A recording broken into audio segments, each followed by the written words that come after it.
అందరము అనేక అబద్ధాలలో బ్రతుకుతూ దేవుని బిడ్డలము అని చెప్పుకుంటూ ఉన్నాం. అప్పుడు దేవుడు అనుకుంటున్నాడు, నువ్వు నా బిడ్డవే కాదు అంటున్నాడు. బయట వాడికి, లోకంలో దేవునిలో ఉన్నవాడికి ఒకేలా ఇస్తున్నాడు అవకాశం. ఒకేలాగా అవకాశం ఇవ్వడం అంటే ఏంటి? ఆడి మీద సూర్యుడు ఒకలాగా ఉంటాడు, నీ మీద సూర్యుడు ఒకలాగా ఉంటాడు. ఆడికి ఆ 4 మెతుకులు తింటాడు, నువ్వు తింటావు. అందువల్ల ఈ లోటేంటి, ఇబ్బంది ఏంటి అనే విషయం మనిషికి గ్రహించక సాగిపోతూ ఉంటుంది జీవితం. కానీ మనకి బైబిల్ ప్రమాణం కనుక బైబిల్లో అలాంటి విషయాలు ఏమీ మనసుగతం రాయబడలేదు. పైగా లోక మర్యాదను అనుసరించొద్దు అని చెప్పి, నువ్వు అనుసరించేది ఏదన్నా లోకం అనుసరిస్తుందంటే నువ్వు అనుకో, నేను లోకాన్ని అనుసరిస్తున్నానని ఒక భయం మీలో కలగాలన్నమాట. అలాంటి ఒక అబద్ధమే ప్రకటన గ్రంథం 7వ అధ్యాయంలో మనకి కనిపిస్తుంది. మిమ్మల్ని అడుగుతాను ఆ ప్రశ్న, పరలోకంలో ఆకలి దప్పికలు ఉంటాయా ఉండవా? అమ్మా ఉంటాయంటున్నారా ఉండవంటారా? ఇంకా చెల్లి చెప్తుంది, ఏం చదువుతున్నామ్మా? డిగ్రీనా? డిగ్రీ చదువుతుంది, 2nd సెమ్ 3rd సెమ్. దేవుని రాజ్యంలో దేవుని అంటే పరలోకంలో ఏముండవు, ఆకలి దప్పికలు ఉండవు అన్న మాట తను నమ్ముతుంది. నిజమేనంటారా? ఆకలి దప్పికలు ఉండవా? మీరేమంటారు? చెల్లికి సపోర్ట్ చేస్తారా? ఆకలి దప్పికలు అనేవి ఇప్పుడు ఉన్నాయి మనకి భౌతిక సంబంధంగా. పరలోకంలో కూడా ఇదే ఆకలి దప్పికలు ఉంటాయా అని ఏమ్మా? సరే చూద్దాం. పోనీ 7వ అధ్యాయం, ప్రకటన గ్రంథం 7వ అధ్యాయం 16వ వచనాన్ని మనం చూస్తే, వారికి ఇక మీదట ఆకలి అయినను దాహమైనను ఉండదు, సూర్యుని ఎండైనను ఏ వడగాలి అయినను వారికి తగులదు. ఏమ్మా? ఇంతకీ ఉంటుంది ఇప్పుడు ఉండదా? మళ్ళీ చదువుదాం. వారికి ఇక మీదట ఆకలి అయినను దాహమైనను వారికి ఉండదు, సూర్యుని ఎండ అయినను ఏ వడగాలి అయినను వారికి తగులదు. సరే, అలా ఉంటుందా ఇప్పుడు ఉండదా? ఏమ్మా చింతల్ గారు, ఉంటుందా ఉండదా? నువ్వు చెప్పింది రైటే అనుకుంటున్నావమ్మా? రాంగ్ అనుకుంటున్నావా? రైట్. అలాగే మన అందరం కూడా మోసపోతూ ఉన్నాం అన్నమాట. ఏ విషయమైతే మనం చూస్తున్నామో అది నిజమే, అలా రాయబడి ఉందన్నది నిజమే. కానీ అందులో ఉన్న పరమార్థాన్ని మనం గ్రహించాలి మిగతా వచనాలతో. ఒకసారి మనం చూద్దాం. ఆదాము అవ్వ దగ్గరికి మనం వెళ్ళినప్పుడు వాళ్ళు తినడానికి ఏమన్నా ఉందా వాళ్ళకి లేదా అన్నది మనం ఒకసారి ఆలోచన చేయాలి. ఆలోచన చేస్తే వాళ్ళు ఈ తోటలో ఉన్నవన్నీ తినండి, కానీ ఏమి తినకూడదు? ఆ తోట మధ్యలో ఉన్న మంచి చెడుల తెలివినిచ్చే ఆ వృక్ష ఫలాన్ని మీరు తినకూడదు అని చెప్పాడు. అంటే తినకూడదు, తినొచ్చు అన్న 2 వాళ్ళకి ఉన్నాయి. ఆ తోటలో ఉన్నాయా లేదా? ఉన్నాయి. అంటే అప్పుడు వాళ్ళు తిన్నారు. అంటే దేవుడు మనిషిని కలుగు చేసినప్పుడు, మరణము లేని స్థితిలో ఉన్నప్పుడు, దేవుని చిత్తాన్ని నెరవేరుస్తున్నప్పుడు, అనగా పరదేశులో ఉన్నప్పుడు వారు తిన్నారా అమ్మా? దేవుడిచ్చిన సమస్తాన్ని వారు అనుభవించారు, తిన్నారు. ఇక్కడికి వచ్చేసరికి ఆకలైనను దప్పికైనను ఉండదు అన్నాడు. ఆకలైనను దప్పికైనదు ఉండదు అన్నప్పుడు ఇది చాలామంది అంటున్నారు. ఏమని? పరలోకం వెళ్ళిన తర్వాత ఇవేమీ ఉండవు అని. ఇంతకీ ఉంటాయా ఉండవా? ఇప్పుడు మళ్ళీ అడుగుతున్నాను మిమ్మల్ని, ఉంటాయంటారా ఉండవంటారా? అవునండి, ఆదాము టైంలో వాళ్ళకు ఉన్నాయి, పరలోకములో లేవు అన్న డౌట్ మీకు రావాలి కదా. ఆదాము టైంలో ఉన్నాయి, మరి పరలోకంలో అవి ఉండవు అన్నాడు కదా దేవుడు అనే డౌట్ రావాలి మీకు. ఇంతకీ పరలోకమన్నా పరలోకంలోకి మనం వెళ్తామన్నా దేవుడు అప్పుడైనా ఇప్పుడైనా మనిషిని దేవుడు కోరుకున్నది ఎక్కడా అని మనం ఆలోచన చేసినప్పుడు అదే ప్రకటన గ్రంథములో జయించువానికి పరదైసులో ఉన్న జీవ వృక్ష ఫలమును భుజింపనెత్తును. వచనం చెప్పమ్మా.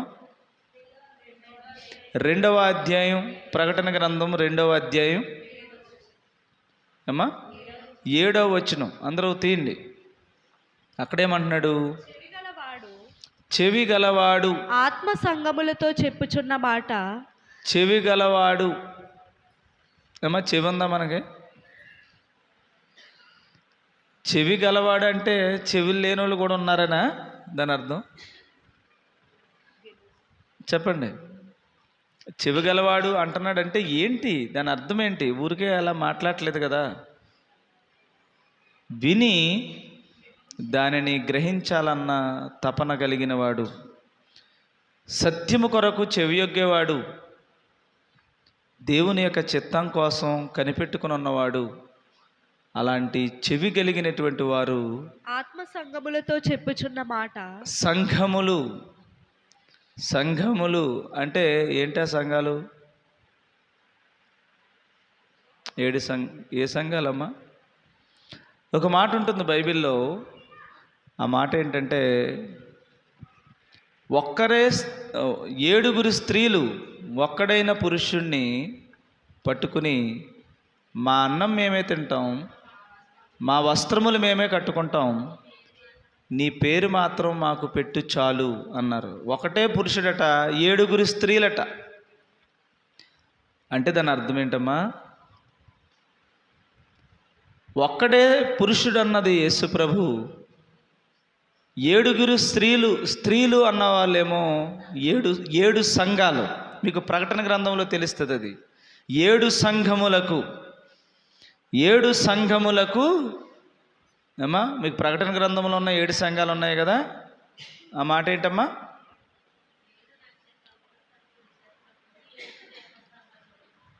ఏడు సంఘములు ఉన్నాయి మనకు ప్రకటన గ్రంథంలో. ఆ 7 సంఘాలకు సంబంధించిన స్త్రీలు, స్త్రీ అంటే అక్కడ సంఘం అని అర్థం. అంటే 7 సంఘాలు. 7 అంటే ఎన్ని? పరిపూర్ణమైన సంఖ్య అది. అంటే ఎక్కడుంటే అక్కడ, ఎంతమంది ఉంటే అంతమంది. 7 అనేటువంటి పరిపూర్ణమైనటువంటి సంఖ్యలో ఒక్కడైన పురుషునికి ఆ 7 సంఘాలు వింటారు, భార్యలు కాదు. అందుకే మీకు దావీదు గురించి చెప్పినప్పుడు, దావీదుకి ఎంతమంది భార్యలు? అబ్రహాముకి ఎంతమంది భార్యలు? యాకోబుకి ఎంతమంది భార్యలు అని మాట్లాడుతూ ఉంటారు చులకనగా. ఇక్కడ మరి యేసు ప్రభువుకి 7 భార్యలు. ఒక్కడైన పురుషునికి 7 స్త్రీలు ఆయన్ని పట్టుకుని ఏం చేశారంట? మా అన్నం మేమే తింటాం. ఒక పురుషుణ్ణి పట్టుకుని మా అన్నం మేమే తిందుము, మా వస్త్రములు మేమే కట్టుకుంటాం, నీ పేరు పెట్టి చాలు, మా నింద తీసేయి అంటున్నారు. అంటే అక్కడ మీరు చూస్తున్న కళ్ళుతో భార్యలంటే భౌతిక సంబంధమైనటువంటి పరిస్థితుల్లో చూడకండి అన్నిని. అక్కడ సంఘం అనగా కూడా, భార్య అనగా కూడా పిల్లలను కనేదనే అర్థం, గుర్తుపెట్టుకోండి. ఇక్కడ భార్య పిల్లలను కంటుంది, సంఘములో ఉన్నటువంటి స్త్రీ అనే భార్య కూడా ఏం కనాలి? పిల్లలనే కనాలి. ఏ పిల్లల్ని? పనికొచ్చే పిల్లలా, పనికిరాని పిల్లలా? భౌతిక సంబంధమైనటువంటి భార్య తన భర్తకి ఏం కంటది? పనికిరాని పిల్లని కంటది. ఎంత పనికొచ్చే స్త్రీ అయినా, ఎంత రాజరికంలో ఉన్న స్త్రీ అయినా, ఎంత రాజుగారి భార్య అయినా కూడా ఆ ఆ పుట్టినటువంటి బిడ్డకి మరణంతోనే కంటది.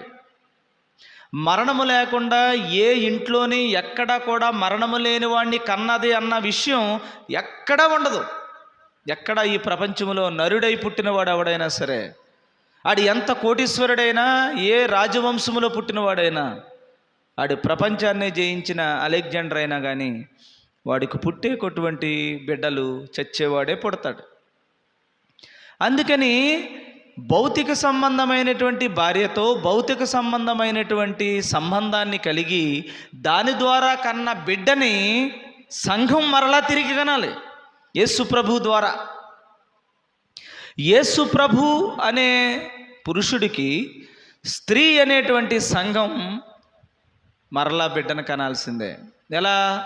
పురుషుడు చెప్పినట్టుగా సంఘం ప్రవర్తించి అలా సంఘం ఇంకొకడిని అదే మాటలతో కనాలి, తయారు చేయాలి ఒకడిని. అప్పుడు పురుషుడు స్త్రీ అనేటువంటి ఈ రెండు పదాలు భౌతిక సంబంధమైన భార్యలు ఎంత మాత్రం కానే కాదు. అందుకని దావీదుకు భార్యలు అనే మాట ఎప్పుడు అనకండి. ఆయన ఎంతమంది పెళ్ళిళ్ళు చేసుకున్నాడు, నేను పెళ్లి చేసుకుంటాను అనకండి, చచ్చిపోతాం అంతే. అది అలంకారప్రాయంగా చెప్పబడ్డాయి. అందుకని అబ్రహాముకి ఎంతమంది భార్యలు, ఎంతమంది మళ్ళీ ప్రశ్న కూడా అడుగుతూ ఉంటారు, అబ్రహాముకి ఎంతమంది భార్యలు అంటూ ఉంటారనమాట. నిజమే, అది భౌతిక సంబంధంగా కనిపించే భార్య. కానీ అలా భార్య అయితే, ఒకవేళ అది నిజమైతే ఈ రోజున నువ్వు నేను కూడా అలాగే జీవించవచ్చు. దేవుడు నిన్న నేడు ఏకరీతిగా ఉన్నాడు. చాలామంది దగ్గర నేను విన్నాను ఈ ప్రశ్న.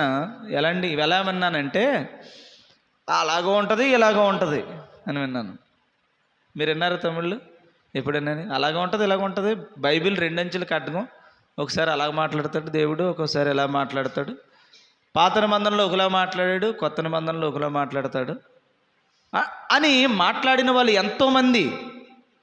ఎంతోమంది ఉన్నారు.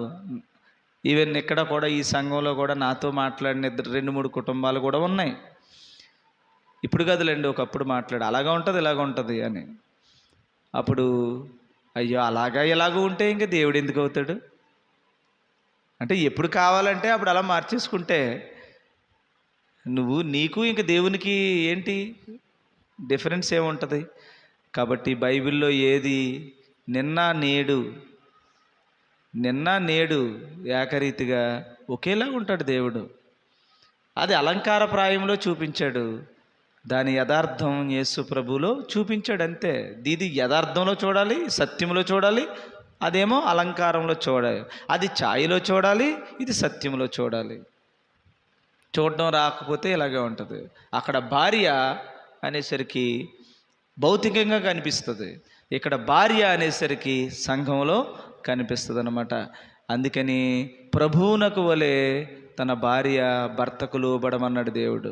అంటే భర్త అనేదే యేసు ప్రభువుకునకు లోబడినట్లు లోబడమన్నాడా? సో సంఘం పాత్ర పోషించాలని చెప్పాడు అక్కడ కదా. అందుకని ఇక్కడ భార్య వేరు, అక్కడ భార్య వేరు.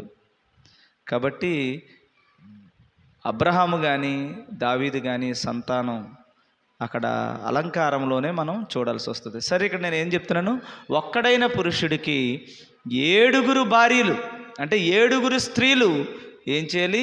వాళ్ళ అన్నం వాళ్ళే తింటారట, వాళ్ళన్నీ చేస్తారట, కానీ నీ పేరు మాత్రం మాకు పెట్టు అని అడుగుతున్నారు. ఆయనేమో యేసు ప్రభు ఈ 7 సంఘాలు, 7 సంఘాలు. 7 అంటే పరిపూర్ణమైన సంఖ్య అని అర్థం. సరే, ఇప్పుడు సంఘాలు ఎవరు? ఇప్పుడు సంఘాలు ఎవరు? సంఘం అంటే ఎవరు? స్త్రీ అన్నాం. స్త్రీ అనేది అలంకరించబడి వధువుగా తయారయ్యి వరుడు కొరకు ఎదురు చూస్తుంది కదా. యేసు ప్రభు పెండ్లి కుమారుడైతే సంఘం 7 సంఘాలు ఏం చేస్తున్నాయి? 7 సంఘాలు ఏం చేస్తున్నాయి ఇప్పుడు? ఎదురు చూస్తూ ఉన్నాయి. ఎలాగో చెప్పండి,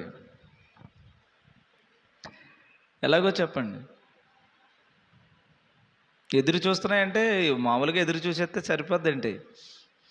ఎదురు చూశాడంటే ఓ పద్ధతి చెప్పారు అక్కడే అది ప్రవచనంలో చెప్పారు. యథార్థతలో చెప్పండి. ప్రవచనంలో ఏం చెప్పారు?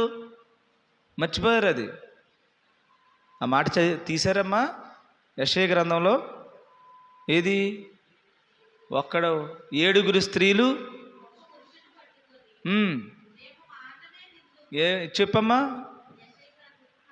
4వ అధ్యాయం యెషయా గ్రంథం మొదటి వచనం చదవండి అందరూ. ఆ దినమున 7 స్త్రీలు ఒక పురుషుని పట్టుకుని మేము మా అన్నమే తిందుము మా వస్త్రములే కట్టుకుందాం, నీ పేరు మాత్రం మాకు పెట్టు, మా నింద తీసివేయమని చెప్పుదురు. మా నింద మాత్రం తీసివేయి అన్నాడు. సేమ్ ఇదే విషయం కొత్త నిబంధనకి రండి.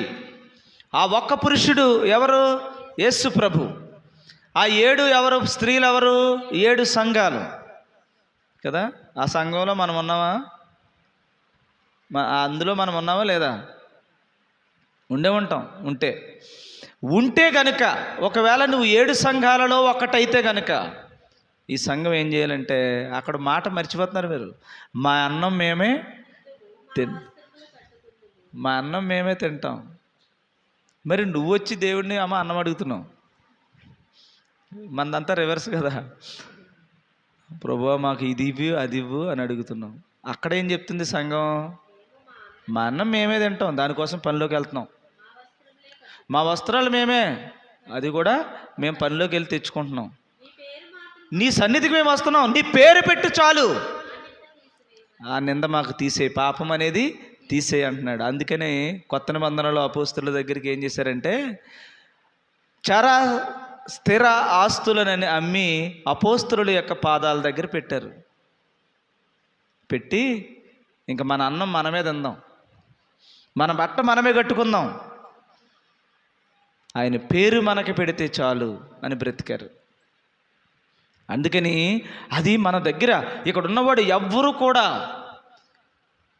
మీరు అందరూ ఒక్కటిగా బ్రతకాలి సంఘం అంటే. అందుకని వాడు లేనోడు ఈడు ఉన్నవాడు, వాడు లేనోడు ఆడు ఉన్నవాడు, ఆడేమో కూటికి లేనోడు ఈడేమో ఉన్నవాడు, ఇది కుదరదు దేవుని దగ్గర. అందుకని అలా ఇక్కడ పెట్టి పంచుకునే అవకాశం లేకపోయినా కనీసం ఆపదలో ఉన్నవాడి దగ్గరికి మన అందరము చేరుకుని వాడిని కూడా మనతో కలుపుకోవాలి. అది సంఘం అంటే. అలా ఉంటానని అది ప్రవచనం. అలా ఉంటేనే మనం ఎత్తబడే సంఘం. మొదలకి ఈ అన్నము ఒక చిన్న ఎగ్జాంపుల్ చెప్తాను మీకు. అసలు ఈ అన్నం నీకు ఎక్కడ వచ్చేస్తుంది, ఈ బట్ట నీకు ఎక్కడ వచ్చేస్తుంది అనే చిన్న ఎగ్జాంపుల్ చెప్తాను. ఒక రాజుగారి దగ్గరికి వెళ్ళి ఒక స్త్రీ అందట, మీరు ఏమో నాకు అన్నం కూడా పెట్టొద్దండి, మీరు నాకు బట్టలు కూడా ఇవ్వద్దు, మీరు నాకు పోషణకి మీరు నాకు ఏమీ ఇవ్వద్దు అయ్యగారు, కానీ మీరు మాత్రం నన్ను భారీగా చేసుకోండి చాలు, నాకు అన్నం ఏంటి నాకేమొద్దండి. మరి భార్య అయితే ఇవన్నీ రావా? ఏమ్మా చూడు ఎంత తెలివిగా అడుగుతుందో సంఘం. ఎంత తెలివైన వాళ్ళు చూడండి సంఘం. మా అన్నం మేమే తింటాం, మా వస్త్రాలు మేమే తెచ్చుకుంటాం, కానీ నీ పేరెట్టు అని ఒక్క 7 సంఘాలు ఆయనని భర్తగా కోరుకుంటున్నాయి. మరి భర్త పాత్ర ఏది? నిన్ను పోషించడమే. కానీ పోషింపబడుతున్నటువంటి సంఘం మాత్రం ఫుడ్ కోసం కాదు, అన్నం కోసం కాదు, నగల కోసం కాదు, ఐశ్వర్యం కోసం కాదు, ఆయన పేరు కావాలి, ఆయన భర్తగా ఉంటే చాలు నాకు, ఇది మన గురి. కానీ భార్య అయిన తర్వాత మరి అన్నీ తింటుంది, కానీ తినాలన్న ఆశ ఆ భార్యకి లేదట. నాకు వండుకోవాలి, తినాలి, నువ్వేం తింటావో అది తినేయాలి, నీ బళ్ళ మీద కూర్చోవాలి, నీ మంచం మీద కావాలి, లేకపోతే నీ ఆస్తి అంతా నేను పంచుకోవాలి, అనుభవించాలని కాదంట ఈ సంఘం. నువ్వు నాకు భర్తగా ఉన్నావు అదే చాలు అన్నదంట. మరి భర్త అయిన తర్వాత ఎలాగా ఎన్నో ఉంటాయి, కానీ తన దృష్టి అయితే మాత్రం ఇదేమీ నాకు వద్దు అంటుందన్నమాట. వద్దన్నది మనసు, కానీ చేసేది మాత్రం అదే పెడుతున్నారు అంతే. అదండి సంఘం అంటే. తినడం కోసమో, కట్టుకోవడం కోసమో, లేకపోతే ఏదో బాగుకోవడం కోసమో యేసుప్రభువుని నమ్ముకోవట్లేదు మనం. ఆయన పేరుంటే చాలు. అందుకనే మీకు ఒక కొత్త పేరు పెడుతున్నాడు. ఆయనకు ఒక కొత్త పేరు ఉంటుందట, మనకు ఒక కొత్త పేరు. ఆ పేరు పెడతాడట దేవుడు. అందుకని ఆస్తులను ప్రేమించి కట్టుకోకండి, ఐశ్వర్యాలను ప్రేమించి కట్టుకోకండి. ఎవడన్నా పేదవాడైతే వాడి కోసం అన్నీ సమస్తం వాడిని చూడాలి. అన్ని యాక్చువల్గా రూల్ ప్రకారం ఏంటంటే అన్నీ అమ్మేసి ఇక్కడ పెట్టాలి. ఒక్కడ ఉన్నాడు ఇక్కడ. పెట్టాలంటే సుమా కేవలం నేను ఇంటికి పట్టిపోయి కార్లు వేసుకోవడానికి కాదు, ఇక్కడ పెట్టేసి మన అందరమును పంచుకోవాలి. ఈసారి పంచుకోవాలి. పాస్టర్ గారు పంచుతూ ఉంటారనమాట. చింతలు గారు 2 ఎకరాలు, ఏమో చిన్నబాబుకి ఒక అరెకరం కూడా లేదు. ఇప్పుడు వాటా ఎలా ఉంటుంది? అందరూ దిక్కుని పెట్టారట. పెట్టి అందుకనే అక్కడ మీకు అననీయ సప్పీరలు అక్కడ చేసిన తప్పు ఏంటంటే అమ్మేశారు, బాగానే ఉంది, మేము ఉంటామన్నారు. ఇది ఉంటామన్న తీర్మానం, ఇది అందరూ కాదు. ఎవరికి తీర్మానం ఇది? ఎవరికి తీర్మానం ఇది? సంఘంగా ఉండాలనుకున్నవాడు తీర్మానం, నాకు వద్దనుకున్నవాడు పోవచ్చు. నా మాట అర్థమవుతుందమ్మా? నాకు వద్దనుకున్నావు, నా సంఘం వద్దనుకున్నట్టు నీ ఆస్తి నీదే, నీ అన్న నువ్వు నీ డబ్బు నువ్వే చేసుకోవచ్చు. ఇది నేను సంఘం, నాకు యేసుప్రభు భర్త, లేకపోతే యేసుప్రభు నాకు తండ్రి, యేసుప్రభు ఆస్తి, యేసుప్రభు నా దేవుడు అనుకున్నవాడు అంటవా? ఏం చేయమన్నాడు? అందరూ కూడా ఏం చేయమన్నాడు? ఒకేలా బ్రతకమన్నాడు కదా. బ్రతకమన్నప్పుడు నాకు వద్దనుకున్నాడు పోవచ్చు, కానీ వాళ్ళు ఏం చేశారు? ఆవేశంగానే ఆ సంఘంలో మేముంటాం అని ముందుకు వచ్చినట్టున్నారు.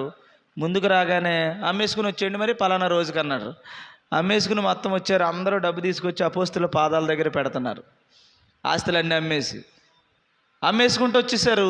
వరుసన అక్కడ పేర్చారు. వీళ్ళు కూడా వచ్చారు. మనం ఎంతకే అమ్మామని చెప్పు, ఆ ఓటా వచ్చేద్ది, మన ఓటా ఇంటికాడ మిగిలిపోద్ది. అమ్మేసరికి ఫర్ ఎగ్జాంపుల్ ఒక 20 లక్షలు వచ్చిందనుకో, 20 లక్షలు ఇచ్చేస్తే మనం ఏంటి అందరితో సమానమైపోతాం. మళ్ళీని మనం అలా కాదు, ఒక 10 లక్షలు వెనక్కి పెట్టుకుందాం అంటే ఎంత పెట్టుకున్నారో మొత్తానికి వెనక్కి పెట్టుకున్నారు. మీకు అర్థం అవడం కోసం నేను అలా చెప్తున్నాను. 10 లక్షలు వెనకాల పెట్టుకున్నావు. ఎంత కమ్మారు అంటే ఇంతకు అమ్మారని చెప్పు, నువ్వు కంగారు పడిపోతావు, అసలు నీ కంగారు ఎక్కువ, నువ్వు చెప్పొద్దు అని అక్కడికొకరు వాళ్ళ భార్యాభర్తలు ఇద్దరు చక్కగా ఉంచారు. ఆ ముసలోడికి తెలిసి వచ్చిందంటే పేతురు గారికి, మనం అక్కడ పెట్టేస్తే ఎంత అంటే ఎంత అని గట్టిగా చెప్దాం అన్నారు. అనుకున్నారు వాళ్ళు. అనుకుని తీసుకొచ్చి అపోస్తలుల పాదాల దగ్గర పెట్టారు. అప్పటికి ఆయన పరిశుద్ధాత్మతో నిండిపోయి ఉన్నాడు. స్క్రీన్ మీద కనబడిపోతుంది తెలుసు సీన్ అంతానే. ఇంతకే అమ్మారా అనగానే అంతకే అంది అనేసరికి ఎందుకు పరిశుద్ధాత్మను మోసం చేస్తున్నారు అన్నాడు. పరిశుద్ధాత్మ మోసం పెట్టి పేతురు మోసం చేస్తుంటే నేను, ఎందుకంటే పరిశుద్ధాత్ముడు లోపల ఉన్నాడు అన్నమాట. పేతురికి అర్థమైపోతుంది సీన్ అంతానే. వీళ్ళు చేస్తున్న తప్పు తెలిసిపోయింది. సర్లే వచ్చిన ఆవిడని అడిగేసరికి ఆవిడేం చేశాడు? ఆవిడ కూడా అంతే. ఎందుకు మీరు మనుషులతో కాదు, ఇంతకీ ఆడుతుంది అబద్ధం పేతురు గారితోనా దేవునితోనా? దేవుని ఆత్మకు ఉందనక దేవుణ్ణే మోసం చేస్తున్నారట. అందుకని మీరు ఏదో వీడి దగ్గర మాట్లాడామనుకుంటున్నారేమో, కాదు దేవునితోనట. నువ్వు మాట్లాడేది మనుషులతో అనుకుంటున్నావేమో, కాదు దేవునినే మీరు, దేవుని ఎదుటే మీరు అబద్ధాలు ఆడుతున్నారు. ఎందుకు మీరు ఏకీభవించారు ఈ అబద్ధాలు ఆడడంలో? ఎందుకు మీరు ఏకీభవించారు అని ఇద్దరు కూడా మీరు బ్రతకడానికి వీల్లేదని దేవుడే తన ఆ దేవుని మందిరంలోనే అలా చనిపోయినట్లుగా మనం చూస్తున్నాం. సరే, ఇప్పుడు సంఘం క్వాలిటీ ఏది ఏంటి? సంఘ పద్ధతి ఆచరించలేని కారణంగా వాళ్ళిద్దరూ చనిపోయారు. ఇప్పుడు మనం ఎంతమంది చనిపోయి ఉంటాం? చెప్తున్నప్పుడు ఎప్పుడైనా ఎంతసేపు నీ గురించే తప్ప, నీ అనే ఆలోచనే తప్ప ఇంకొకడికి గుప్పిడి విప్పడానికి చెయ్యి రాదు. ఇది ఎప్పటికీ సంఘం కాదు, గుర్తుపెట్టుకోండి. సరే, ఎలాగో ఆస్తులు తీసుకొచ్చి ఇక్కడ పెట్టొద్దు, ఎలాగో మనం పంచుకోవద్దు. అందరికీ ఒకటే ఆస్తి అయితే పంచేసుకుంది మీ పాటికి. కానీ మరి ఒకడికి ఎక్కువ ఉంది, ఒకడికి లేదు. ఇప్పుడు లేనోడికి ఇవ్వాలనిపిస్తుందా? అందుకనే ఆ యవనస్తుడిని నీ ఆస్తి అమ్మి బీదలకు ఇచ్చే అన్నాడు. అంటే నీకు లేకుండా చేసుకోమని కాదు దాని అర్థం. నీకు లేకుండా మొత్తం నువ్వు అడుక్కు తిను, వీడికి మాత్రం పెట్టాను కాదు. అంటే అందరూ లేనోడు కూడా నువ్వు ఇవ్వు అని చెప్పాడనమాట. నీవు ఆస్తి అమ్మి బీదలకిమ్ము అంటే ఆస్తి ఉన్నవాడు అమ్మి అందరూ లేనోడు కూడా సమానంగా పంచుకున్నారు. ఇక నుంచి మన అందరము మన అన్నం మనమే తిందాం, మన బట్ట మనమే కట్టుకుందాం, మనకు దేవుని పేరు పెట్టబడుతుంది అని చెప్పారు. అసలు సంఘం అంటే అది. ఆ రోజుకి ఆ స్థాయికి మనం ఎప్పుడు ఎదుగుతామో నాకు తెలియదు, కానీ యాక్చువల్గా రూల్ అయితే అది. అందుకని అది ప్రవచనం, ఇదేమో నెరవేర్పు. ఈ 7 సంఘాలలో ఇట్టి కొలమానం ఉండాలి. అసలు ఎక్కడైనా చూసారా ఈ పద్ధతి? ఏమన్నా అపోస్తుల దగ్గరే తప్ప ఇది ఎక్కడా చూడలేదు. అందుకని మీకు నేను చెప్తుంది ఏంటంటే, వెంటనే అయ్యే పని కాదు, కానీ ఎదిగితే కనీసం లేనున్నైనా నీతో పాటు సమానంగా చూడు. అప్పుడు నువ్వు 7 సంఘాల్లో ఒక సంఘంగా ఉంటావు. అప్పుడు నీకు ఆయన పేరు పెట్టబడుతుంది.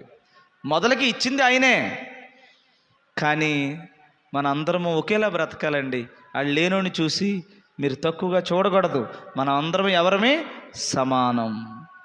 నీ దగ్గర ఉన్న ఆస్తి ఎవరిది? పేదోడిదే. వాడికి పెట్టేదే ఉందంటే నువ్వు ఇంకొకడికి పెట్టు అని అర్థం. దేవుని పరిచర్యకు ఉపయోగించని అర్థం. దేవుని పరిచర్యం చెయ్యని అర్థం. అంతే తప్ప నేనే నా ఇష్టమే వచ్చినట్టుగా ఉంటాననడానికి సంఘానికి రూల్ లేదు. సరే, ఇలా అక్కడ 7 స్త్రీలు 7 సంఘాలు అన్న విషయం దగ్గర మనం చూస్తున్నాం. అయితే మనం మెయిన్ థీమ్ ఏది ఇప్పుడు? అమ్మా, ఆకలి లేదట, దప్పిక లేదు. ఆకలి దప్పిక లేదు అన్న మాట మరి మనం ఆదాము దగ్గరికి వచ్చినప్పటికీ 2 ఉన్నాయి. వాళ్ళు తిన్నారు చక్కగాని. అమ్మ, అక్కడ నదులు ఉన్నాయా లేదా? చక్కటి నదులు ప్రవహిస్తూ ఉన్నాయి, అనుభవిస్తూ ఉన్నారు. దేవుడిచ్చినటువంటి సృష్టిని చక్కగా అనుభవిస్తూ ఉన్నారు. మరలా 2వ అధ్యాయంలో ఏం చెప్తున్నాడంటే, ప్రకటన గ్రంథం, పరదైస్సులో ఉన్న జీవవృక్ష ఫలమును భుజింపనిత్తును అంటున్నాడు. ఇప్పుడు మళ్ళీ దేవుడిచ్చేది ఏదట? ఏమా, మళ్ళీ దేవుడిచ్చేది ఏది? మళ్ళీ జీవవృక్ష ఫలాన్ని భుజిస్తాడా? భుజించాలా మనం, లేకపోతే తింటాకలేమీ లేదు అక్కడ. జయించువానికి దేవుని పరదైస్సులో జీవవృక్ష ఫలమును భుజింపనిత్తును. ఇంతకీ మరి భుజించమంటే తింటమేనా? ఏమ్మా, ఇప్పుడే భుజించుచున్నాను అన్నామనుకో, ఏం చేస్తున్నట్టు నువ్వు? తినటం మానేశానని అర్థమా? అంటే ఎప్పుడు విషయం ఇది? మళ్ళీ ఈ భూమి అంతరించిపోయి, సమస్తము అంతరించిపోయి, నువ్వేదైతే మహిమ శరీరం అంటున్నావో ఆ స్థితికి నువ్వు వెళ్ళి మరలా పరదేశుకు నువ్వు వెళ్ళినప్పుడు అక్కడ నువ్వు తినడానికి అవకాశం ఉందా లేదా? తింటాడా లేదా? తింటాడు. మరి అక్కడ ఆకలి దప్పిక లేదన్నా. ఇక్కడ జయించువాడికేమో జీవవృక్ష ఫలము ఆనాడు ఆదాము తోటలో ఉందా లేదా? ఆనాడు జీవవృక్ష ఫలం, మంచి చెడులు ఇచ్చే వృక్షం ఆనాడు ఉందా? ఈనాడు ఉందా?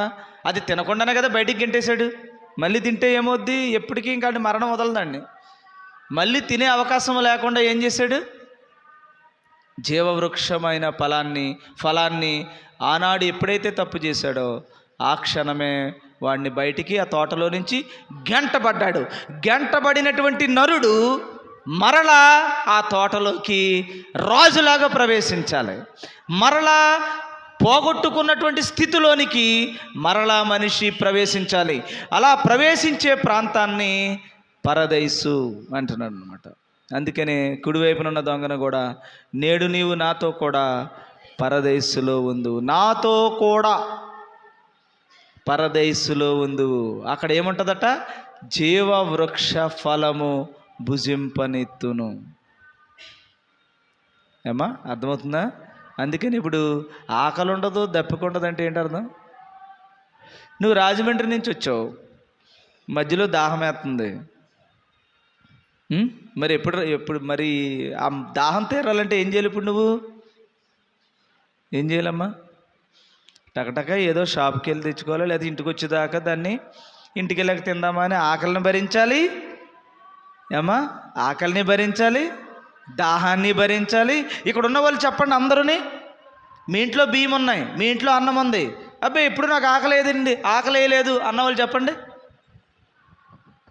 ఉన్నా వండుకునేదానికి తినేదానికి మధ్యన కాసేపు ఆకలిని భరించే అవకాశం నీకు ఉంది, దాహాన్ని భరించే అవకాశం ఉంది, దాన్ని అనుభవించే అవకాశం ఉంది. అక్కడ ఏమన్నా పనే పాట మనకి? ఇంక ఆకలేసి గొడవ లేదు ఏంటి అర్థం? దాని అర్థం ఏంటి అసలు? ఆకలి ఉండదంటే ఇంక నాకు అసలు ఆకలి లేదని అర్థమా? అక్కడికి వెళ్ళానంటే నేను అసలు బాబోయ్, అక్కడ అసలు ఏ రోజు కూడా దాన్ని ఎలా అంటాం మనం?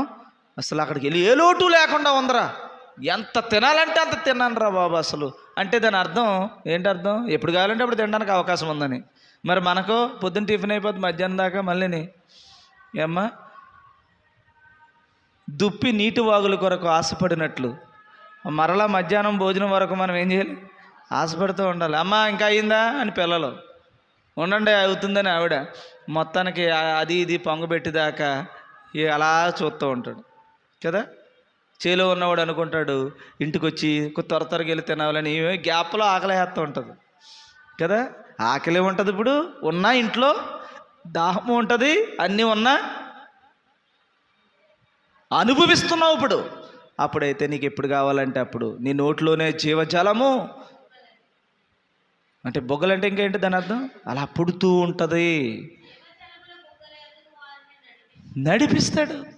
జీవించే జలం అది. అట్టి గొప్ప అవకాశం ఎప్పుడు ఇది లేదురా అన్న గొడవ లేదట, ఈ బాధ లేదన్న గొడవ లేదట, అంతేకాదు దుఃఖం లేదట, వడదెబ్బ తగిలిందనే గొడవ లేదట. మరి శరీరం అలా డిజైన్ చేయబడింది. ఇప్పుడు ఈ శరీరానికి ఏమవుతుంది? ఈ శరీరంతో ఏమవుతుంది? ఇప్పుడు ఎండ ఎక్కువ వెళ్తే కలుదిరి కింద పడతావు. అప్పుడున్న డిజైన్, అప్పుడుండేటువంటిది ఎలా ఉంటుందంటే వడదెబ్బలకు పడిపోవడం, ఏమో చెమటలు పట్టడాలు. బయటకు వచ్చాక చెమట ఊడ్చాడు. అసలు దేవుడు డిజైన్ చేసినటువంటి మరణము లేని స్థితిలో నీకు ఆకలి కానీ దప్పిక కానీ అది నాకు లేదురా బాబోయ్ అనే గొడవ కానీ, ఏడ్పు కానీ, కన్నీరు కానీ, కుంటువాడు కానీ గుడ్డువాడు కానీ, ఇది నాకు బాధ వస్తుందిరా అన్నవాడు కానీ ఉండడట. అందుకని సమృద్ధిగా నీకు ఉంటుంది, ఎప్పుడు కావాలంటే అప్పుడు ఉంటుంది. ఎంత సుఖం, ఎంత సంతోషం, ఎంత ఆనందం నీకు ఉంటుందో అంతా నీకు పరదేశంలో ఉంటుందని దేవుని వాక్యం చెప్తుంది. కానీ బయట ఎలా చెప్పుకుంటున్నారంటే ఆకలి ఉండదంట, అక్కడ ఆనందం ఉండదంట. అంటే నువ్వు బండరాయివేమో మరి. బండకే ఆకలి ఉండదు, బండకి ఆకలి ఉండదు ఏమ్మా. ఇదిగో ఈ చర్చికి ఆకలి ఉండదు. నీకేమైంది? నువ్వు జీవము కలిగిన వాడివా, నిర్జీవం కలిగిన వాడివా? మొత్తం అన్నిటిని కట్టేస్తాకి అన్నీ ఉంటాయి. అసలు అందులో ఉన్న ఆహారం ఎంత బాగుంటుందో, అందులో ఉన్న ఫలం ఎంత బాగుంటుందో, అందులో అనుభవించటానికి నీకెంత సంతోషం ఉంటుందో. ఇప్పుడు అనుభవిస్తున్న ప్రతిదీ. అందుకే ఇక్కడ మితం, ఇక్కడ నువ్వు జస్ట్ అంతే. ఇక్కడ నువ్వు దేన్ని అనుభవించకో, అనుభవిద్ది. కానీ అసలైంది ఉంది, ఇది శాపగ్రస్తమైన భూమి మీద అనుభవిస్తున్నాడు. శాపము లేని భూమి మీద తింది. కానీ నువ్వు చావవు, నీకు బాధ రాదు, అరగలేదన్న గొడవ లేదు. ఇక్కడ 2 మొక్కలు ఎక్కువ తిన్నావంటే రాత్రి కడుపు నొప్పి. ఇక్కడ కడుపు నొప్పి బాబోయ్ అమ్మోయ్ అనాలి అంటూ ఉంటారు. సరిగా తినండి, ఎక్కువ నన్ను నవలకుండా పెంగండి, సాయంత్రం అయ్యేసరికి గిరగిర తిరిగిపోతే అడగండి. ఇక్కడ ఏమీ ఉండదు. కొద్దిగా ఎక్కువ తిన్నావా అంతే సంగతులు, తక్కువ తిన్నావా అసలే ఉండలేవు. తక్కువ తిన్నా మంచం మించి లేపేద్ది, ఎక్కువ తిన్నా మంచం మించి లేపేద్ది. మితంగా తినాలి మరి, అదే డిజైన్ ఇది. కాబట్టి దేవుడు చెప్తున్నాడు, ఇది ఒక అబద్ధం నడుస్తుంది బయట. అక్కడ ఆకలి ఉండదంట, దప్పిక ఉండదంట. మరి నువ్వే అంటున్నావు పరదేశంలో జీవవృక్ష ఫలాన్ని భుజింపనెత్తాడంట. అక్కడేమో అలా చెప్పుకుంటున్నావు, ఇక్కడ ఎలా చెప్పుకుంటున్నావు, మొత్తం దేవుడిని అబద్ధికుడిగా చేస్తున్నావు అనమాట. కాబట్టి మళ్ళీ ఇంకొక మాట అన్నాడు దేవుడు. ఏమన్నాడంటే, నేను గొర్రెపిల్ల విందు, గొర్రెపిల్ల అమ్మ ఆ పెండ్లి వివాహ మహోత్సవమునకు, ఆ విందుకి మనందరినీ కూడా దేవుడు సిద్ధపాటు చేస్తున్నాడు. అవునంటారా కాదంటారా? ఎక్కడది? ఇది మనకి 19వ అధ్యాయం ఉంటుంది, ప్రకటన గ్రంథం 19వ అధ్యాయం. గొర్రె పిల్ల వివాహ మహోత్సవం వచ్చినది. తన భార్య అంటే ఎవరు ఇప్పుడు? భార్యనా? భార్య సంఘమేనా? యేసుప్రభుకి 7 భార్యలు అంటారు కదా, బుద్ధి లేనోడు అంటూ ఉంటాడు అనమాట. అలాగా 7 సంఘాలు అని అర్థం. నీకు పాపిష్టి ఆలోచనతో ఆలోచించినప్పుడు అన్నీ అలాగ కనపడుతుంటాయి. పచ్చకామేరోడి కంట అన్నీ పచ్చగానే కనపడతాయి అంటూ అమ్మా అబ్రహాముకి ఇంతమంది భార్యలు అంటున్నాడు. అక్కడ వాళ్ళు చూసి ఆ ముస్లిమ్స్ అందరూ ఏం చేస్తున్నారంటే బహుభార్యత్వం మహాముద్దు అంటున్నారు వాళ్ళు.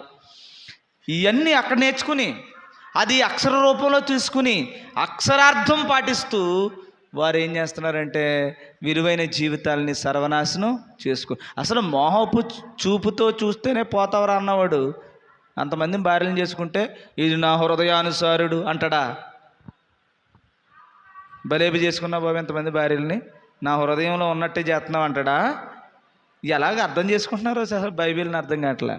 కాబట్టి ప్రియమైన దేవుని సంగమా, ఈరోజు నేను చెప్పినటువంటి దేవుని యొక్క వాక్యములో అబద్ధంలో ఉన్న విషయాన్ని మనం ఒక నిజాన్ని మనం ఈరోజు కొన్ని విషయాలు నేర్చుకోగలిగాం.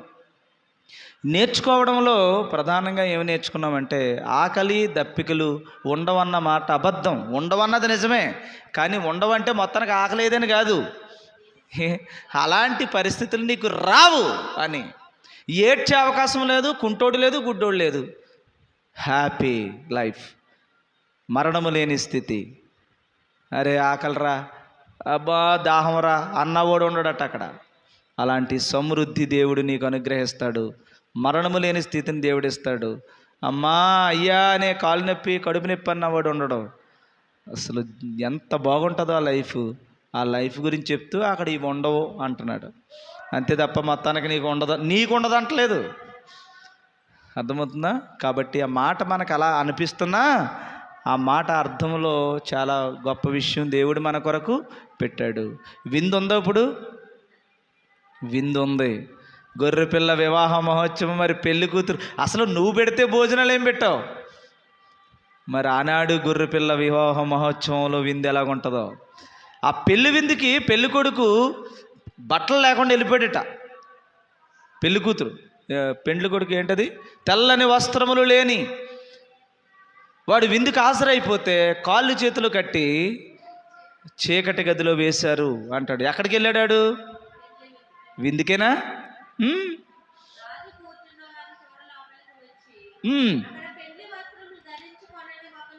పెళ్లి వస్త్రములు ధరించని ఒకడిని చూసాడట. స్నేహితుడా, పెండ్లి వస్త్రములు లేక అసలు నువ్వు ఎలాగొచ్చావు అని అడిగగా మౌనంగా ఉన్నాడట. పాపం వాడికి ఆశ, వస్త్రాలు వేసుకోకూడదు కానీ పెళ్ళికి వెళ్ళాలని ఆశ. మరి ఎంత వస్త్రాలు వేసుకోవడం అంటే ఏంటమ్మా చెప్పండి ఎవరైనా? వస్త్రాలు వేసుకోవడం అంటే ఏంటి? తెల్లని వస్త్రాలు. మీకు ఎప్పుడు చెప్తూ ఉంటాను నేను ఈ మాట. నీతి క్రియలనే తెల్లని వస్త్రములు. నీతి క్రియలు దేవుడు చెప్పిన ఆజ్ఞలను అనుసరించిన వాడికి దేవుడిచ్చే వరం ఏంటంటే తెల్లని వస్త్రం. అంటే ఇప్పుడు మనం వేసుకుంటున్న దేవుని ఆజ్ఞను పాటిస్తున్న ప్రతి క్షణం ఒక దారపోగు, ఒక బట్టగా నీ మీద దేవుడు కడుతున్నాడు అని అర్థం. అంతేనా? ఎప్పటికీ వస్త్రం అవుద్దో నాకు తెలిసి. ఇప్పుడు కనుక మనకు జూమ్ చేసి దేవుడు చూస్తుంటే మనం ఇప్పటి వరకు ఎన్ని దారాలు సంపాదించామో. తెల్లని వస్త్రం, ఆయన కనపడే వస్త్రం, నీతి క్రియలైనటువంటి తెల్లని వస్త్రాన్ని మనం ధరించుకోవాలంటే మన నీతి క్రియలు మన జీవితంలో జరగాలి. ఇప్పుడు తెల్లిన వస్త్రము, పెండ్లి వస్త్రం అంటే ఏంటి? నీతి క్రియలనే తెల్లని వస్త్రాన్ని మనం ధరించుకోవాలి. అంటే నీతి క్రియలన్నింటినీ జరిగించాలి. జరిగిస్తే పెండ్లి వస్త్రాలు నువ్వు ధరిస్తావు, సంఘం అవుతావు. ఆ సంఘానికి విందును దేవుడు ఏర్పాటు చేశాడు. ఒకడు ఏమాత్రమో నీతి క్రియలు జరిగించుకోకుండా ఆ పెళ్లి విందులో భోజనం చేద్దామని వెళ్ళాడట. ఆ మహోత్సవంలోకి వెళ్ళాలని వెళ్ళాడట, ఆ సంబరాల్లో పాలు పంచుకోవాలని వెళ్ళాడట. కానీ చివరికి వాడికి పట్టిన గతి ఏంటంటే, అంతట రాజు కాళ్ళు చేతులు కట్టి ఎక్కడికట, చీకటిలోనికి త్రోసివేయుడి. అక్కడ ఏడుపు ఉంటుంది, పండ్లు కొరికటియను. అంటే ఏంటి అర్థం? అక్కడ ఆడికి నరకం ఉంది, ఆడిని అగ్నిగుండములో వేయండి, భయంకరమైనటువంటి నరకములోనికి వాడిని పడేయండి అని. అమ్మా, తెల్లని వస్త్రములు లేని వాడికి, దేవుని యొక్క ఆజ్ఞలంటే భయము లేనటువంటి వాడికి, దేవుని చిత్తాన్ని నెరవేర్చాలన్న ఇంగిత జ్ఞానం లేని వాడికి చివరికి వచ్చే గతి ఇది అని చెప్తున్నాడు. అక్కడ విందేనమ్మా, విందేనా అంటే విందుందా? ఆమె తినడానికి ఉందా మనకు అవకాశం? అందుకని మనందరము కూడా తృప్తిగా తినే రోజు ఉంది. ఇప్పుడు ఎంత తినాలి? ఇప్పుడు ఎంత తినాలమ్మా? అన్ని విషయములలోనూ ఇప్పుడు మితంగా ఉండాలి. మీకు ఏంటి అలా డౌట్గా చెప్తున్నారు మితం అంటేనే? 1 కొరింథీ పత్రిక 9వ అధ్యాయం 25వ వచనాన్ని చూద్దాం. 1 కొరింథీ పత్రిక 9వ అధ్యాయం 25వ వచనం.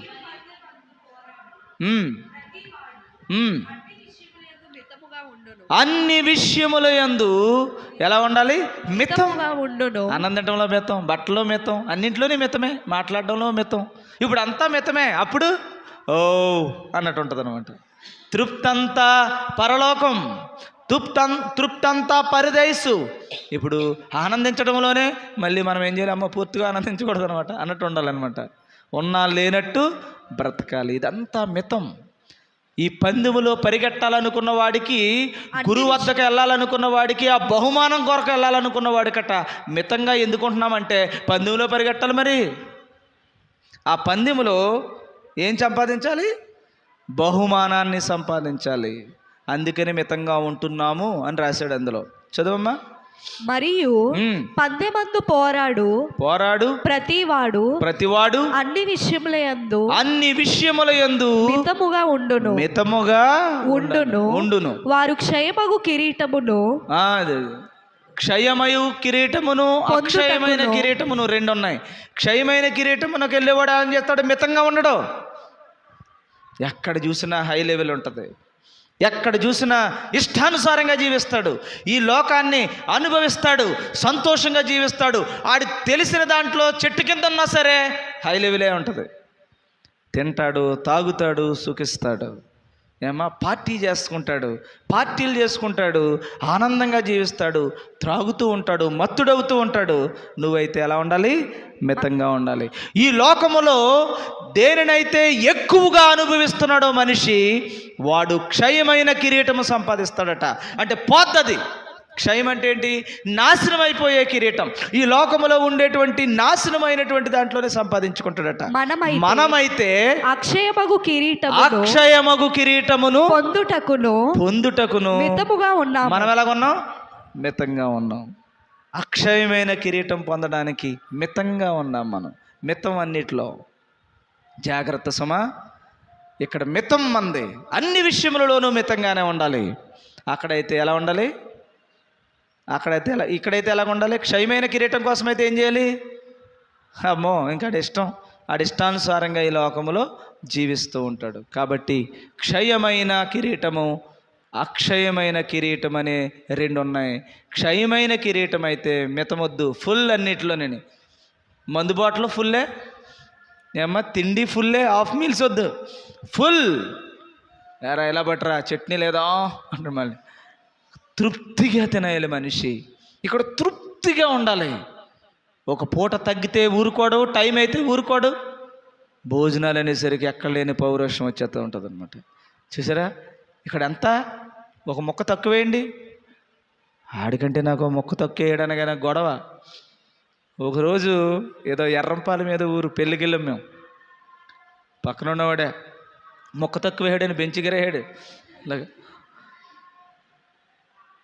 అన్నాడు. చదువుకున్న కుర్రోడు కదా, వీడు చదువుకున్నాడు కదా అని నేనైతే ఎక్కడి నుంచో, హాస్టల్ నుంచో మరి ఎక్కడి నుంచో వచ్చేవాడిని. ఆడు కొద్దిగా గౌరవంతో ఏం చేయడంటే ఒక కప్పు వేసాడు. కప్పులో వేసారనమాట కర్రీ. అది ఆ కప్పులు వేసుకున్నదాన్ని వేసేసుకున్నాను. నేను వేసేసుకుని కప్పు అక్కడ పెట్టాను, తింటున్నాను. ఇంకా లాస్ట్కి వచ్చింది. ఆడు ప్రేమతో ఏం చేయడంటే ఇంకో కప్పు పెట్టాడు అక్కడ. వీడికి పక్కనున్న వాడికి ఒళ్ళు మండిపోతుంది. అప్పుడు ఆడికి వేసాడు కదా అని నాకేమన్నాడు వీడు పక్కోడు. అరే నాకేయి అన్నాడు అనమాట. లేదు అన్నాడు. లేదనగానే బెంచ్కి రేసేసాడు అంతే. ఏంటి ఇంత తక్కువైందని నేను ఏమనలేదు. ఆడు వేసాడు అనుకో, ఆడు కూడా అలా వేయకూడదు బంతిలో అమ్మా. పంక్తిలో అలా వేయకూడదు, బంతి కాదు, పంక్తిలో అలా వేయకూడదు. చూసారా, నేను పంక్తి అన్న మాటని బంతి అన్నాను. ఎందుకన్నాను? నేర్పేయాడు అవడో. అందరు బంతిలో కూర్చున్నారా అంటూ ఉంటాడు. ఎంత చదువుకున్నా ఈ బంతి అలవాటు అయిపోయింది. తీరా చూస్తే పంక్తి కదా, మళ్ళీ దాన్ని నిదానించుకుంటే కానీ ఒరిజినల్ రావట్లేదు. అలాగే మీరేదో మాట్లాడుతున్నారని మళ్ళీ అలాగే మాట్లాడాల్సి వస్తుంది. మన లాంగ్వేజ్ ఎక్కడ ఏది చేరుతుందో తెలియదు అనమాట. జాగ్రత్తగా మాట్లాడుకోవాలి.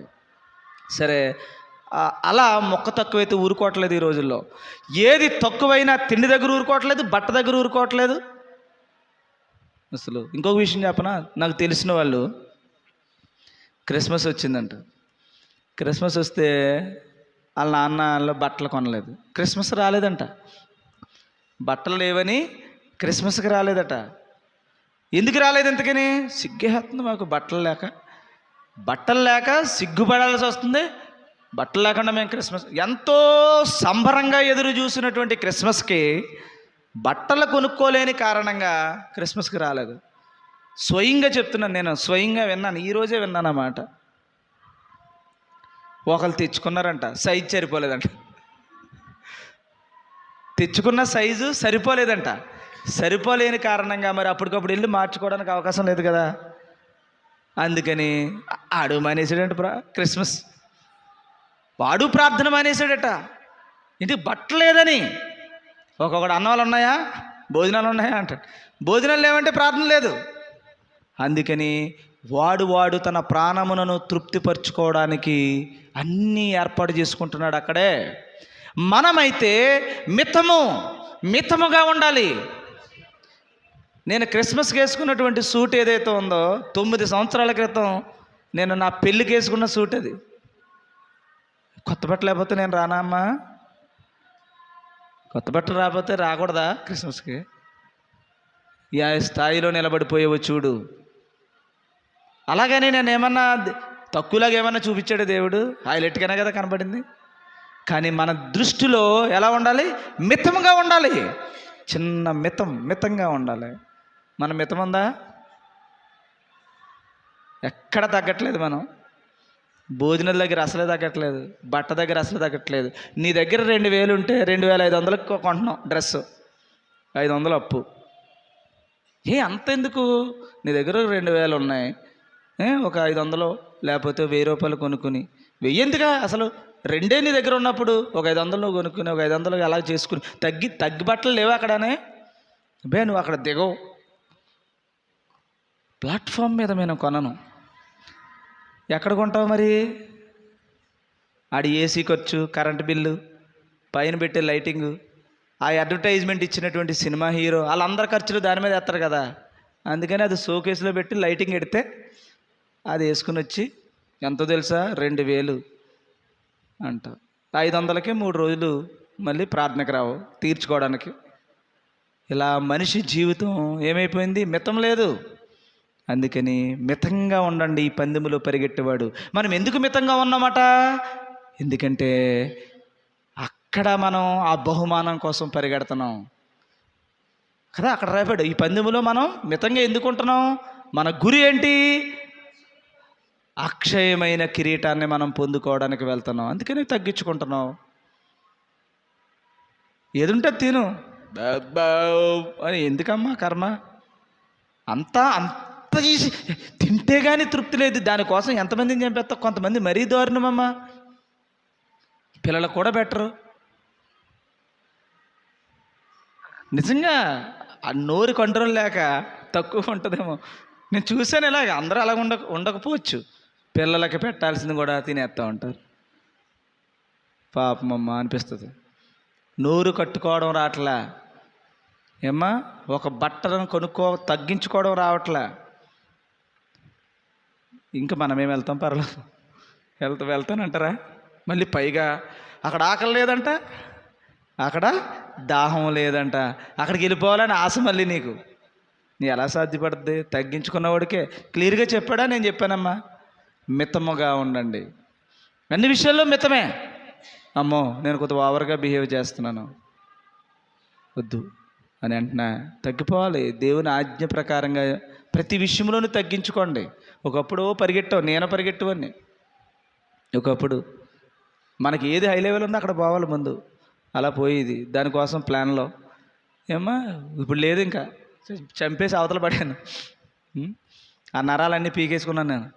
అందువల్ల నాకు ఏం పెద్ద అనిపించట్లేదు. ఒకప్పుడు క్రిస్మస్ కానీ న్యూ ఇయర్ కానీ దీనికి ముందు ఒక 6 నెలల ప్లాను నాకు, ఎలాగ మనం చేయాలి, ఆ రోజుకి యాక్షన్ షూ కొనాలి. నాది ఏ క్రిస్మస్ అవనేయండి, ఒక shoe, action shoe, action company అనేటువంటి షూ. తర్వాత next Reebok watch, Reebok shoe ఏమ్మా. అప్పట్లోనే FZS ఇలాంటి బైకులన్నీ అస్సలు ఎంత పరిగెట్టిదో జీవితం. ఇప్పుడు 9 సంవత్సరాల క్రితం వేసిన అది, అంటే అందరిలోనే కొద్ది ఉండాలి కాబట్టి అది ఎత్తానంతే, అది కూడా.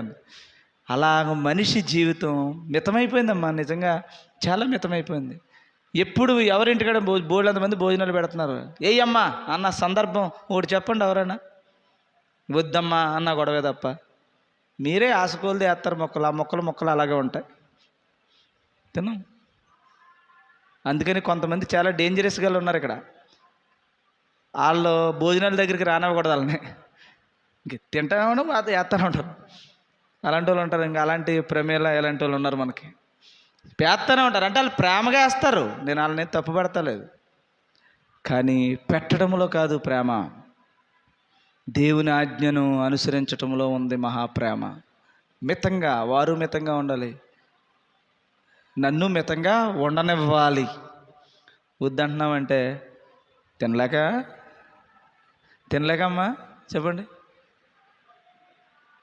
అమ్మా, ఇట్లా ఏంట్రా తమ్ముడు. సరే ఇంకెలాగో 7 అయిపోయింది కదా, వంట అయిపోయింది, తినే అన్నారు పాస్టరమ్మ గారు.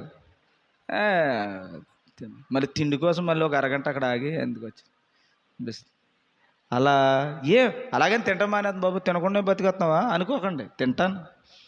కానీ దాని మీద ఏ విధమైన ఆశలేమీ లేవు. ప్రతిదీ మితంగా ఎంచుకున్నాం అంతే. ఎంచుకున్నాం. ఒక పూట ఉంటే ఒక పూట ఉండదు, ఒక పూట ఉంటే ఒక పూట ఉండదు. లేక మనకు అది పెద్ద విషయం కాదనా? 3 పూటలా తినవలను అన్నాడు అనుకో ఆజ్ఞ. ఎక్కడున్నా ముందు నేనే ఫోన్ చేద్దును, ప్రమీల గారు ఇడ్లీ చేసుకుని రా అమ్మ కొంచెం అనేది, నేనే ఫోన్లు చేద్దును మీకు ఇక్కడే కూర్చుని. మీరు అసలు రాకపోతే నేనే వచ్చేది, మీకేముందమ్మా అని కిచెన్లోకి వెళ్ళి తినేద్దునేమో. ఎందుకంటే ఆజ్ఞ మరి. చాలే బాబు మాకు వద్దేంటి, మేము ఆజ్ఞ పాటించాలి అందరేమో, లేదా నేను కూడా బాక్స్ తెచ్చుకుందినేమో. అందుకని అలా ఏం చెప్పలేదు. మితం లేదా హ్యాపీ, అందులో లేని దగ్గర నువ్వు ఎలా చేయాలి, ఆనందించు అన్నాడు దేవుడు. సో ఉండండి, తినండి, హ్యాపీగా ఉండండి, కానీ మితంగా ఉండండి. ఈ పందెములో ఉన్నాం మనం, రేపు అనుభవిద్ది, కానీ ఇక్కడ అనుభవించకేది. ఉన్నా లేనట్టు దేన్ని అనుభవించాలన్న జ్ఞానం ఈ లోకంలో నిన్ను ప్రమాదానికి నడిపిస్తుంది. అందుకని నీ దగ్గర ఉన్నది ఎప్పుడైతే మితంగా ఉన్నావో, అనుభవించలేని కారణంగా ఆస్తి ఉంటుందో ఉండదు. అప్పుడు డబ్బు కావాలి, సంపాదించుకోవాలి, సుఖించాలరా అనుకున్నవాడికి వెనకాల కావాలి. అబ్బాబ్బే వెనకాలోడు కాదు, ముందొడుగు పెడితేనే నాకు అది ఉంది, అక్కడ అనుభవిస్తాను నేను అనుకున్నవాడు పరలోకపు ధననిధిలో సమకూర్చుకుంటాడు. అందుకని ఇక్కడ మనం ఎప్పుడూ అనుభవించడానికి, ఎక్కువగా ఆనందపడిపోతానికి, ఎక్కువగా సంతోషించేస్తాకి, ఎక్కువగా తినేస్తాకి, ఎక్కువగా రిచ్గా బ్రతకడానికి ఉండకండి. ఆ వారికట పరదేశులో ఉన్న జీవవృక్ష ఫలమును భుజించే అవకాశం వస్తుందట.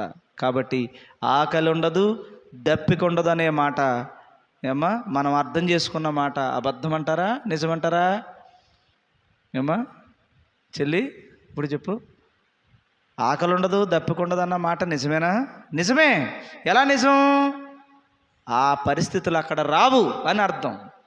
అరే అన్నం లేదురా, ఆకలిగా ఉందరా, దాహంగా ఉందరా అన్న రోజు ఉండదని అర్థం, దాని అర్థం అంతే తప్ప ఆకలిదనం నీకేమన్నా నువ్వు రాయి మొక్కవన్న కాదు అమ్మా. అసలు నిన్ను ఈ లోకంలో మితంగా ఉండు అన్నది ఎందుకో తెలుసా? చూద్దు కానీ అసలైన జీవితం అని ఇక్కడ అనుభవించేస్తావేటి నరకానికి పోతాకి. ఇక్కడ ఎలాగా ఉన్నా లేనట్టు అంటి ముట్టనట్టు ఈ జీవితం గడుపుకుంటూ పో. అసలైన జీవితం కోసం, ఈ జీవితం కోసం కాదు. ఈ పందెములో ఇక్కడే కూర్చుని ఇక్కడే ఏదో చేసేయాలన్న ఆలోచన నుంచి బయటికి రండి. అప్పుడు ఆకలైనను దప్పికైనను ఉండని ఒక రోజు నీకు వస్తుంది. ఇక్కడ ఎంత సంపాదించుకో బాధ తప్పదు, ఇక్కడ ఎంత సంపాదించుకో ఇబ్బంది తప్పదు, ఇక్కడ ఏది అనుభవిందామన్నా మళ్ళీ బాధ మామూలే. అక్కడ అలాగ ఉండదట. నీ ఇష్టం వచ్చినట్టు సంతోషంగా ఉండొచ్చు. అంతటి గొప్ప మహాభాగ్యం దేవుడు మనందరికీ ఇచ్చాడు. కాబట్టి ఆకలైనను దప్పికైనను ఉండదు అన్న మాట నేను చాలామంది దగ్గర వింటున్నాను. అక్కడ ఉండదు, ఆ పరలోక రాజ్యంలో ప్రార్థనలో చేస్తున్నారు, ఆకలి దప్పిక ఉండదు బాబు అక్కడికని. నిజానికి అదేమీ లేదు. బ్రహ్మాండంగా తినొచ్చు, ఏం తింటారో ఐటమ్స్ అన్నీ అక్కడ అదిరిపోతాయి. ఇక్కడ ఏముండదు. ఇక్కడ రుచి ఇక్కడ ఏం రుచి అమ్మా? చైనా పౌడర్ని, టేస్టింగ్ సాల్ట్ని, కిడ్నీలు కొట్టేత్తక తప్ప ఎందుకు ఉన్నాయి, ఏమున్నాయి? కాబట్టి ఆ రాజ్యములో మనందరము చేరుకుందాం. కాబట్టి దేవుడు ఇట్టి జ్ఞానములో, ఇట్టి యథార్థతలో, ఇట్టి సత్య మార్గములో మనం ఉందాం. దానికోసం ఇక్కడ ఎలాగుందాం? మితంగా బ్రతుకుదాం. దేవుడు అట్టి ధన్యత మనందరికీ అనుగ్రహించి నడిపించునుగాక. ఆమేన్. ప్రార్థించుకుందాం. అందరూ కూడా మోకరిల్లి ప్రార్థన చేద్దాం. విన్న వాక్యాన్ని, ఏ వాక్యం అయితే దేవుడు మీతో మాట్లాడించాడో, అజ్ఞానాన్ని పారద్రోలాడు.